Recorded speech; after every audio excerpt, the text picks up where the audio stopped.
দেখতে সাধারণ ভেড়ার মতো মনে হয়। ভেড়া আর গাড়লের মধ্যে বেশ পার্থক্য আছে, কিন্তু এরা গাড়লও নয়। খেয়াল করলে দেখা যায় এরা কিছুটা আরব দেশের দুম্বার মতো হেলে দুলে চলে এবং পেছনের দিকটা অনেকটা মাংসল। মূলত এগুলো গাড়ল ও দুম্বার সংকরায়নের মাধ্যমে উদ্ভাবিত এক নতুন জাতের দুম্বা। মেহেরপুরের গাংনী উপজেলার মালয়েশিয়া ফেরত আসাদুজ্জামান আসাদ গাড়ল ও দুম্বার সংকরায়নের মাধ্যমে উদ্ভাবন করেছেন নতুন জাতের দুম্বা। মাত্র ১.৫ বছরে এই সংকর জাতের বাচ্চা বিক্রি করে তিনি আয় করেছেন প্রায় ৮ লাখ টাকা। দুম্বা কিনে এসে দুম্বা ব্রিডিং অবস্থায় ব্রিডিং চলছে। ব্রিডিং এ যে বাচ্চা যখন ৬ মাস বয়স হলো ব্রিডিং এর বাচ্চা, করাসের বাচ্চা, তখন আমি ওজন দিলাম। অরিজিনাল গাড়লের বাচ্চা একটা ওজন দিলাম আর এটা আমাদের ওজন দিলাম। তাতে অরিজিনাল গাড়ল যে ওজন, তাছাড়া এই করাসের বাচ্চার ওজন বেশি। বর্তমানে তার খামারে রয়েছে ৮০টি শঙ্কর জাতের দুম্বার বাচ্চা, ৮০টি মা গাড়ল ও ৪টি তুর্কি দুম্বা। চরণভূমির ঘাস, লতাপাতা, গম ও ভুসি খেয়ে বড় হওয়া শঙ্কর জাতের এই দুম্বাগুলোর ওজন ৬ মাস বয়সে ৩০ থেকে ৩৫ কেজি হয়, যার বাজার মূল্য ২৫ থেকে ৩৫ হাজার টাকা, যেখানে সাধারণ গাড়লের ওজন হয় ১৪ থেকে ১৬ কেজি এবং প্রতিটির দাম ৭ থেকে ৮ হাজার টাকা। ফার্স্টে আমি এটা কিনেছিলাম ৫ লাখ টাকার গাড়ল কিনেছিলাম।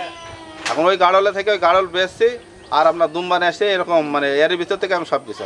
শুরুতে কোনো সরকারি সহায়তা না পেলেও এখন খামার সম্প্রসারণে তিনি সহযোগিতা প্রত্যাশা করছেন। ব্যাংক কইছে আর অন্য জায়গায় কইছে এটা জমি দলিল লাগবে, নাহলে কাগজপাতি এই কাগজে লোন দেওয়া হবে না।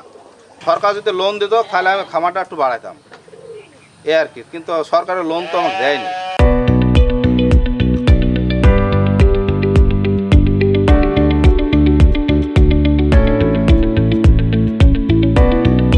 আসাদের খামারের শঙ্কর জাতের দুম্বা দেখতে অনেক দূর দূরান্ত থেকে আসছেন দর্শনার্থীরা, অনেকে কিনেও নিয়ে যাচ্ছেন। স্থানীয়রা তার এই সফলতা দেখে খামার করতেও উদ্বুদ্ধ হচ্ছেন। উৎপাদন দেখছি খুব বেশি, তারপরে ধীরে ধীরে অনেক বাড়তি থাকে, আমরা উৎসাহ দিই।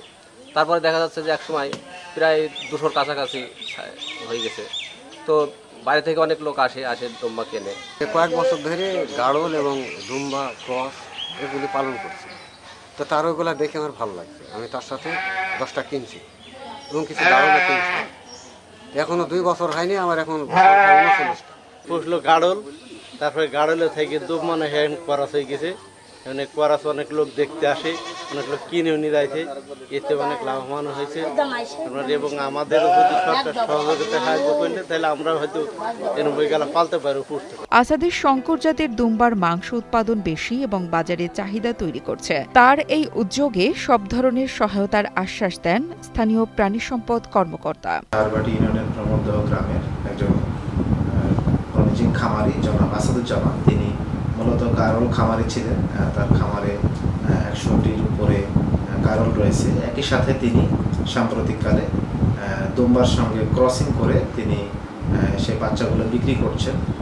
দুম্বার সাথে ক্রসিং করার কারণে এই বাচ্চাগুলো সামনের দিকটা ভেড়ার মতো হলেও পেছনের অংশটুকু দুম্বার বৈশিষ্ট্য বহন করছে এবং বাচ্চাগুলা অন্যান্য গাড়লের চাইতে বেশ সাইজে বড় এবং মাংসের উৎপাদন বেশি হওয়ার কারণে তার বিভিন্ন খামারিদের মধ্যে এটা একটি চাহিদা তৈরি করেছে। জনাব আসাদুজ্জামান তিনি এই বাচ্চাগুলো আরও খামারের মাধ্যমে ছড়িয়ে দিচ্ছেন। আমরা তার পাশে থেকে তাকে আমরা সব ধরনের টেকনিক্যাল সাপোর্ট, তার খামারের ম্যানেজমেন্ট, খাদ্য ব্যবস্থাপনা, কৃমিনাশক এবং ভ্যাকসিন প্রদানের মাধ্যমে আমরা তার পাশে রয়েছি। আমরাও চাই যে তার মাধ্যমে এটি সারা উপজেলা সহ দেশের বিভিন্ন প্রান্তে ছড়িয়ে যায়। মেহেরপুরের গাংনী উপজেলার প্রবাস ফেরত আসাদের এমন উদ্ভাবন শুধু ব্যক্তিগত সফলতার গল্পই নয়, বরং পশুপালন খাতে এক নতুন সম্ভাবনার দিক উন্মোচন করেছে। গাড়ল ও দুম্বার সংকরায়নে উৎপাদিত নতুন জাতির এই দুম্বা যদি সরকারি সহায়তা পায়, তবে দেশের মাংস উৎপাদন ও পশু খাতের অর্থনীতিতে বড় অবদান রাখতে পারে বলেই মনে করছেন সংশ্লিষ্টরা। নুসরাত জাহান কলি, কালের কণ্ঠ।